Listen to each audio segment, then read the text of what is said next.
불화의 사과를 둘러싼 세 여신의 질투, 세상에서 가장 아름다운 여인 헬레네의 납치, 그리고 그리스 연합군의 10년 원정. 이 모든 것이 한데 얽혀나온 거대한 비극, 바로 트로이 전쟁입니다. 트로이 전쟁은 고대 그리스의 서사시 일리아스와 오디세이아를 통해 우리에게 알려진 전설적인 사건입니다. 하지만 과연 이 이야기는 단순한 신화에 불과할까요? 아니면 실제 역사적 사건을 바탕으로 만들어진 것일까요? 오랜 세월 동안 수많은 학자와 고고학자들이 이 질문에 답하기 위해 노력해왔습니다. 19세기 독일의 고고학자 하일리 슐리만이 터키 서부의 히사를리크 언덕에서 트로이 성의 유적을 발굴하면서 트로이 전쟁이 신화가 아닌 실제 사건임을 뒷받침하는 중요한 증거를 찾아냈죠. 20세기 중반 히타이트 문서들이 해독되면서 빌루사라는 지역과 알락산두스라는 인물의 기록이 발견됩니다. 학자들은 이 빌루사를 트로이, 알락산두스를 파리스와 동일시하며 트로이 전쟁의 역사적 실체에 더 가까이 다가섰습니다. 고대 그리스의 영웅들과 트로이의 왕자들, 그리고 그들을 둘러싼 신들의 이야기. 영상을 끝까지 시청해주시고 구독과 좋아요 부탁드립니다. 불화의 시작. 트로이 전쟁의 서막은 올림포스 신들의 연회에서 시작됩니다. 여신 테티스와 인간 펠레우스의 결혼식에 불화의 여신 에리스만이 초대받지 못하자 그녀는 가장 아름다운 여신에게라고 적힌 황금 사과를 던집니다. 이 사과를 두고 헤라, 아테나, 아프로디테 세 여신이 서로 자신이 가장 아름답다고 주장하며 다투게 됩니다. 이 분쟁의 심판관으로 지목된 것은 다름 아닌 트로이의 왕자 파리스였습니다. 세 여신은 파리스에게 각자 달콤한 제안을 했습니다. 헤라는 아시아의 통치권을, 아테나는 전쟁에서의 승리를 약속했습니다. 하지만 아프로디테는 세상에서 가장 아름다운 여인을 아내로 주겠다고 속삭였고, 파리스는 주저없이 아프로디테를 선택합니다. 그리고 이 세상에서 가장 아름다운 여인이 바로 스파르타의 왕 메넬라우스의 아내 헬레네였습니다.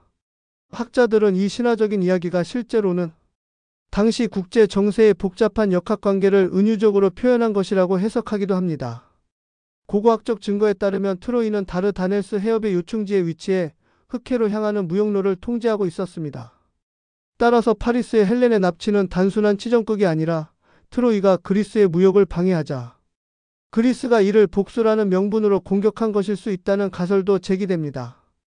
헬레네의 납치가 일종의 정치적 혹은 경제적 도발이었을 가능성이 높다는 것이죠. 그리스 연합군의 출정. 파리스가 헬레네를 납치하자 남편이 메넬라우스는 크게 분노했습니다.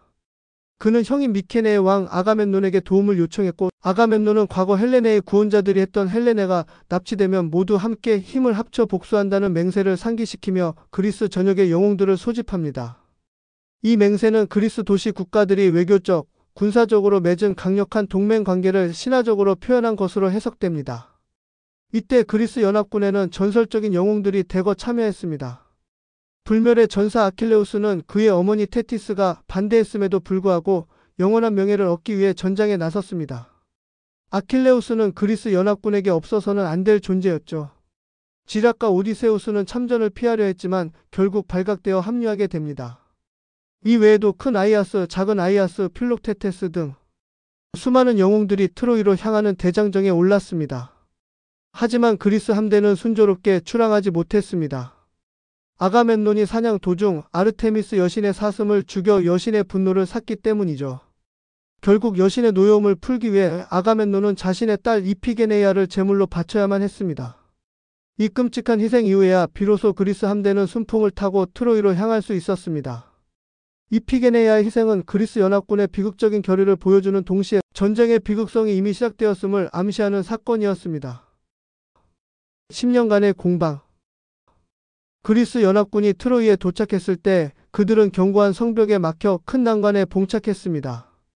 트로이 성은 난공불락의 요새였고 트로이 군 역시 헥토르와 아이네아스 같은 용맹한 장군들의 지휘 아래 강력하게 저항했습니다. 트로이 전쟁의 10년은 주로 성벽 밖에서 벌어지는 치열한 공방전과 영웅들의 1대1 결투로 채워졌습니다. 일리아스는 이 10년의 전쟁 중 마지막 51일간의 이야기를 집중적으로 다루고 있습니다. 아킬레우스가 전쟁에 불참하면서 그리스 연합군이 위기에 빠졌다가 그의 친구 파트로클로스가 헥토르에게 전사하자 아킬레우스가 복수를 위해 전장으로 돌아오는 극적인 서사를 담고 있습니다. 이 기간 동안 수많은 영웅들이 목숨을 잃었습니다. 아킬레우스는 헥토르를 죽임으로써 복수에 성공하지만 그 자신도 파리스가 쏜 독화살의 발꿈치를 맞아 비극적인 최후를 맞이합니다. 고고학자들은 이 길고 지루했던 공방전이 실제로 고대 도시 국가들의 장기적인 포위전 양상을 반영한 것이라고 추측합니다. 또한 영웅들의 1대1 결투는 당시 그리스 사회에서 중요하게 여겨졌던 영웅적 명예를 보여주는 장치로 해석됩니다. 역사적으로 미케네 문명은 전쟁과 명예를 중시하는 사회였으며 영웅들의 이야기는 이러한 시대상을 반영하고 있는 것입니다. 실제로 히타이트 문서에는 트로이가 히타이트 제국의 동맹국으로 기록되어 있으며 그리스와의 갈등이 묘사되어 있어 트로이 전쟁이 당시의 국제적 갈등이었음을 짐작하게 합니다. 트로이 목마의 비밀. 10년이 지나도록 트로이 성벽을 무너뜨리지 못하자 그리스군은 지쳐갔습니다. 이때 지락가 오디세우스가 기발한 계책을 생각해냅니다. 바로 트로이 목마였습니다.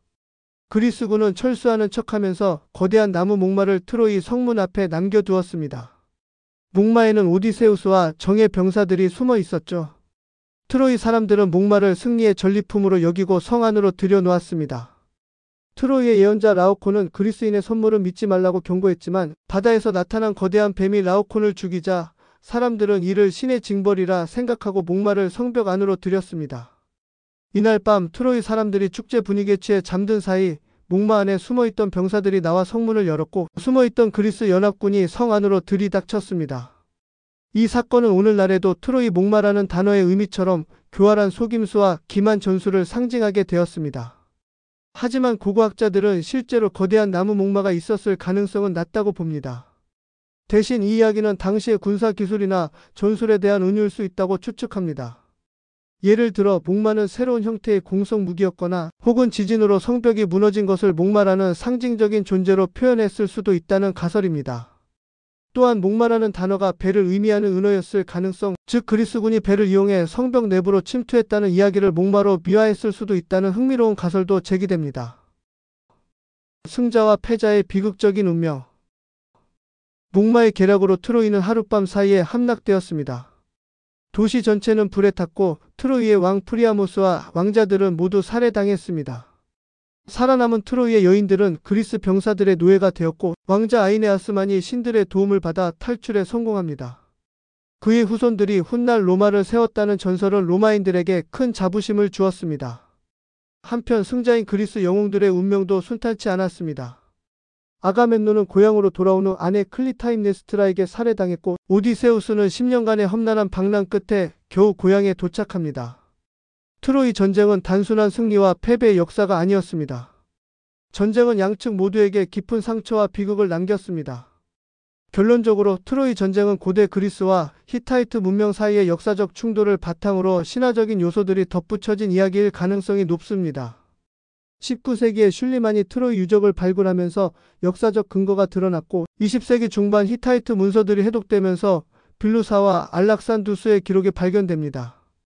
이로써 트로이 전쟁은 신화 속에서 태어났지만 그 근원은 실제 역사에 뿌리를 두고 있는 위대한 서사시인 것입니다. 영상을 끝까지 시청해주셔서 감사합니다. 구독과 좋아요 부탁드립니다.